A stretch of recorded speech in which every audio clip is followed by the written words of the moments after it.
ኤፍሬም ልቀቀኝ። ሄርሜላን ውደዳትም አትውደዳትም ያ የራስህ ጉዳይ ነው። ሁሉም ነገር እሺ የሚያምረው ጋይስ ከባድ ነገር ተፈጥሯል። አብርሃምና ኤፍሬም በከባዱ እንደተጣሉ ሰምቻለሁ ማለት ነው። ትላንትና ኤፍሬም ያደረገው ነገር እጅግ በጣም ደባሪ ነው። በነገራችን ላይ ማለት ነው ለኤፍሬም ማለት የምፈልገው አንድ ነገር ምንድነው እያደረክ ያለው ነገር ምናልባት በአንተ እይታ ጥሩ ነው ብለህ እያሰብክ ሊሆን ይችላል የምታደርገው ማለት ነው። የወንድምህ የበፊት ትዳር እንዳይፈርስና ከሩታ ጋር እንዳይለያዩ የምትፈልግ ከሆነ በእንደዚህ አይነት መንገድ አይደለም ነገሮችን ልታስተካከል የምትችለው ማለት ነው። ይሄ አሁን አንተ እየሄድክበት ያለው መንገድ ነገሮችን ወደማይሆን ነገር ነው የሚወስዱ። ምናልባት ሩታን እየጠቀምክ ሩታን እንትን እያልክ ሰፖርት እያደረክ መስሎ ሊሆን ይችላል። አላቅም ይሄንን ነገር እያደረክ ያለው ግን እጅግ በጣም መጥፎ ነገር ነው እያደረክ ያለው ማለት ነው። በመጀመሪያ ደረጃ ወንድምህን መምከር ባለብህ ሰዓት አልመከርከውም፣ ወይም መገኘት ባለብህ የአብርሽና የሩታ ትዳር እዚህ ደረጃ ሳይደርስ በፊት ማድረግ ያለብህን ነገር አላደረክም። ወንድምህን እንደ ወንድም አንዳንድ ጊዜ የመጣ የአቅምን ስታደርግ የተመለከትን ነው። ግን አሁን ነገሮች ካከተሙ በኋላ እሱም አዲስ ህይወት ጀምሮ ጭራሽ ብዙ ርቀትን ከሄደ በኋላ ያንን ነገር አበላሻለሁ ያንን ነገር አከሽፋለሁ ብለህ መተህ እመንም አትመንም ተቀበልክም አልተቀበልክም አሁን ላይ ሄርሜላ የአብርሃም ሚስት ናት። በቃ ይሄንን አምነህ መቀበል መቻል አለብህ ማለት ነው። አሁንም ቢሆን ወደ ልጁ እንዲመለስ ወደ ልጁ እናት እንዲመለስ የምትፈልግ ከሆነ አብርሃምን ማነጋገር እንጂ እንደዚህ አይነት የተንኮል ስራ እየሰራህ የምትመጣው አመጣጥ ማለት ነው አንደኛ ከወንድም ጋር እጅግ በጣም ሊያቆራርጥ ይችላል። ትላንትና ምሽት ላይ እንደተፈጠረው ከባድ ደረጃ ላይ ልትዳረሱ ትችላላችሁ። እንደተጣላችሁና ከባድ የሆነ ነገር በመካከላችሁ እንደተፈጠረ ሰምቻለሁ። አሁን ላይ ምን ደረጃ ላይ እንዳላችሁ ባላቅም ትላንት ባደረከው ነገር ከአብርሃም ጋር በከባዱ እንደተጣላ ሰምቻለሁ ማለት ነው። በእንደዚህ አይነት መንገድ ሊስተካከል የሚችል ነገር የለም። በመጀመሪያ ደረጃ ማለት ነው ሩታ ምን አይነት እሳቤ ነው ያላት የሚለውን ነገር ራሱ እንደኔ የተረዳህ አይመስለኝም። ሩታ አብርሃምን መመለስ አይደለም ፍላጎቷ በነገራችን ላይ ማለት ነው። ይሁን የተፈጠረው ነገር ተፈጥሯል። አብርሃም የልጅ አባት ወደ ቤት መመለስ አለበት ብላ ብታስብ ኖሮ በጣም ብዙ ቻንሶች ነበሩ፣ በጣም ብዙ ጊዜያቶች ላይ ማለት ነው እነዚህ ነገሮች ሊፈቱ የሚችሉ እሷንና አብርሃምን ሊያስታርቁ የሚችሉ ሰዎች በመካከላቸው ገብተው ነበር። አብርሃም ራሱ በተደጋጋሚ ሄዶ ይቅርታ እየጠየቃት ነበረ። መቀበል አልፈለገችም ነበረ። አሁን ላይ ደግሞ አብርሃምን መመለስ ሳይሆን ታርጌቷ የአብርሃምን ሕይወት ማበላሸት፣ እሱ የጀመረውን ትዳር ማፍረስ ነው ትልቁ ታርጌቷ ማለት ነው። ይሄ ደግሞ ተቀባይነት የለውም። አንተ ምን አሁን የጠቀምክ መስሎ እያደረክ ያለው ነገር ምንድን ነው?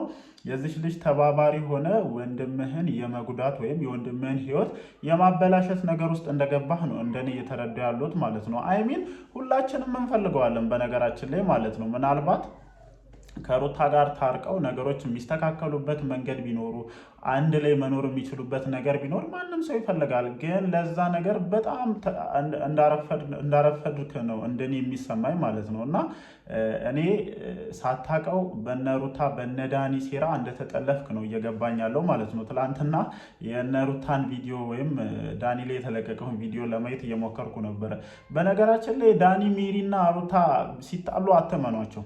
ሲጣሉ ድራማ ለመስራት መጥተው ነው እንጂ የሚጣሉት እነሱ በጣም እጅግ የተሳሰሩ ሰዎች ናቸው። እና እያንዳንዱ አካሄዳቸው እያንዳንዱ እንቅስቃሴያቸው አብርሃምና ሄርሜላ መሀል ችግር መፍጠርን ነው። ኤፍሬም ብዙ ነገሮችን የተረዳህ አይመስለኝም። ምናልባት ብዙ ሰው አንተ አብርሃምና ሩታን እንድታስታርቅ ስለሚፈልግ በውስጥም ብዙ ነገሮች ስላሉ ከቤተሰብም ደረጃ በእነዚህ ልጆች መካከል ያለውን ችግር እንድትፈታ እንትን ስለተባልክ ያንን ነገር የምታሳካ ወይም ያንን ነገር የምታስተካከል መስሎ እየተንቀሳቀስክ እንደሆነ ነው እንደኔ የማስበው ማለት ነው እንጂ በክፋት እየሄድክ አይመስለኝም። እንደኔ ሳስብ በክፋት እየሄድክ አይመስለኝም። ስለዚህ ትናንትና ያደረግከው ነገር ከወንድም ጋር እንዴት እንዳጋጨህ በደንብ የተረዳህ ይመስለኛል። እና ድጋሚ እንደዚህ አይነት እንቅስቃሴዎችን ባታደርግ ጥሩ ነው። ምክንያቱም እቺ ልጅ እንደ ሴት መከበር አለባት በመጀመሪያ ደረጃ ማለት ነው። በመጀመሪያ ደረጃ እንደ ሴት ልጅ መከበር መቻል አለባት። አሁን ነገ ምን አይነት እምነት ነው ሊኖረው የሚችለው? ስህተት ሆነም አልሆነም በእንደዚህ አይነት መንገድ መምጣት እጅግ በጣም የሚደብር አይነት ነገር ነው። አንተ የወንድምህን ወንድምህን ብዙ ነገር ልል ነበር እናንተ። እኔ አንዳንዴ ያመልጠኛል እኮ አሁን ብዙ ልናገር ነበረ፣ ራሴን ተቆጣጠርኩኝ ራሴ ለማንኛውም ጋይስ ያው እንዳልኳቸው እንግዲህ አብርሽና ኤፍሬም ተጣልቷል ማለት ነው። እውነት ነው፣ በሚስት ቀልድ የለም። ፈርሞ አገባትም አላገባትም በህዝብ ፊት ቀለበት እስካደረገላት ድረስ ሚስቱ ናት።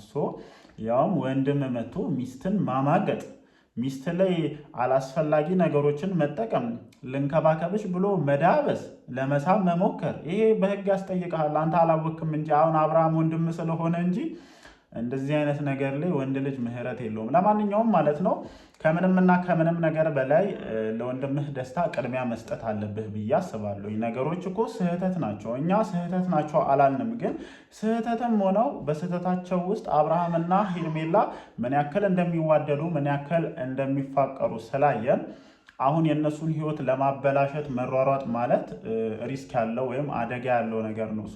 ሁሉም ሰው ጥጉን ይዞ እየተመለከተ ያለው ወዶ አይደለም፣ ጋሽዬን ጨምሮ ማለት ነው። እና አንተ መሀል ላይ ገብተህ የምታደርገው ነገር በመጀመሪያ ደረጃ የወንድምህን ህይወት ያበላሻል። ከዛም አልፎ ደግሞ አንተንም ዋጋ ሊያስከፍል ይችላል። እሺ ትላንትና ስትጣሉ የሆነ ነገር ተደራርጋችሁ ቢሆንስ? የሆነ መጥፎ ነገር ተፈጥሮ ቢሆንስ? ያንን ነገር ነው ማሰብ መቻል ያለብህ። ሴጣን እያንዳንዱን አጋጣሚ ነው መጠቀም የሚፈልገው። በነገራችን ላይ በጣም ጥንቃቄ እስካላደረግን ድረስ በትንሽ ነገር ብዙ ነገሮች ሊጠፉ ይችላሉ እና እንደዚህ አይነት ነገር እንዳይኖርም እጅግ በጣም መጠንቀቅ አለብህ ብዬ አስባለሁ። ከዛ ውጭ እንደኔ ሩታ አጠገብ ላይ ያላችሁ ሰዎች ሩታ የራሷን ህይወት መኖር እንድትችል ሰፖርት ማድረግ መደገፍ ነው እንጂ የአብርሃም ጉዳይ እንደኔ ያበቃለት ይመስለኛል። የምሬን ነው። እንደው ልመለስ እንኳን ብሎ ቢመጣ በምን አይነት አግባብ ነው ልትመልሺው የምትችይው? አዎ ልትወጂው ትችያለሽ። አዎ የልጅነት ባልሽ ነው፣ ብዙ ዋጋ ከፍለሻል። ግን ነገሮች ማለፍ ካለባቸው ልክ አልፈዋል እኮ። አንዳንድ ጊዜ ከልክ ያለፈን ነገር እናስተካክላለን ብሎ መንቀሳቀስ ራሱ በጣም ብዙ ነገሮችን ነው ሊያጠፋ የሚችለው። ስለዚህ እኔ አብርሃምም ሆንክ ሄርሜል ሩታ ለልጃችሁ ስሜት ከዚህ በኋላ ለምታደርጉት ነገር እጅግ በጣም መጠንቀቅ አለባችሁ። በጣም ማለት ነው። አሁን ላይ ልጃችሁ እያደገ ነው፣ ብዙ ነገሮችን እያወቀ እየተረዳ የሚመጣበት ደረጃ ላይ ደርሷል እና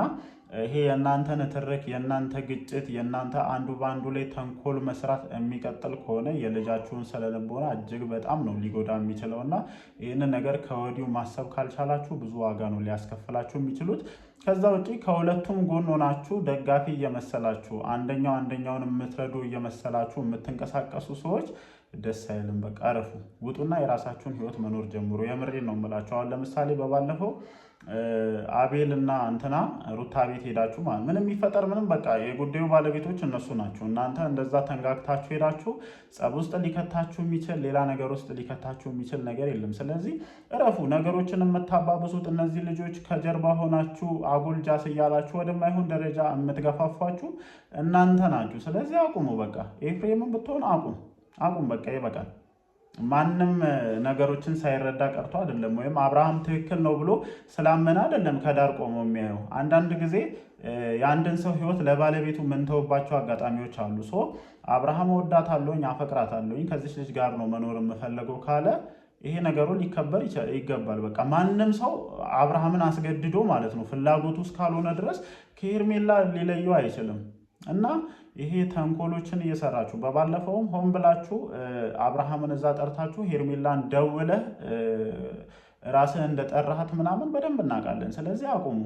አንቺን ብትሆኚ ቤት አስገብተሽ የማይሆን መለፋደድ ውስጥ መግባት የለብሽም። አለቀ በቃ። ምን እንደሚያስቡ እናንተ ላይ ያላቸውን አመለካከት በደንብ ታውቂያለሽ። ስለዚህ ኋላ የሚያስለቅሳችሁን ኋላ የሚጎዳችሁን ነገር አሁን ላይ በጊዜ ገደብ ማበጀት መቻል አለባችሁ። የምሬ ነው የምላችሁ። እናንተ ራሳችሁ አብርሃምም ሆን ሄርሜላ ጥንቃቄ ስለማታደርጉ ነው ማንም ሰው በእናንተ ህይወት እየመጣ እንደዚህ ለመጫወትና አጓጉል ነገሮችን ለማድረግ እንትን የሚለውና ፕሊስ የጀመርነው ግንኙነት እውነት ነው ካላችሁ ሪል ነው ካላችሁ ህይወታችሁን ከምንምና ከምንም በፊት ማስከበር መቻል አለባችሁ። ማንም ሰው በእናንተ ህይወት ላይ መጥቶ ሙድ ሊይዝ የሚችልበት ምንም አይነት አግባብም ምክንያትም የለም። ለማንኛውም ከባድ ነገር እንዳልተፈጠረ ሰምቻለሁኝ። ያሉትን ነገሮች ደግሞ ምሽት ቪዲዮዎች ሲለቁ አብረን ለማየት እንሞክራለን። ወዳችኋለሁ። ይመቻችሁ።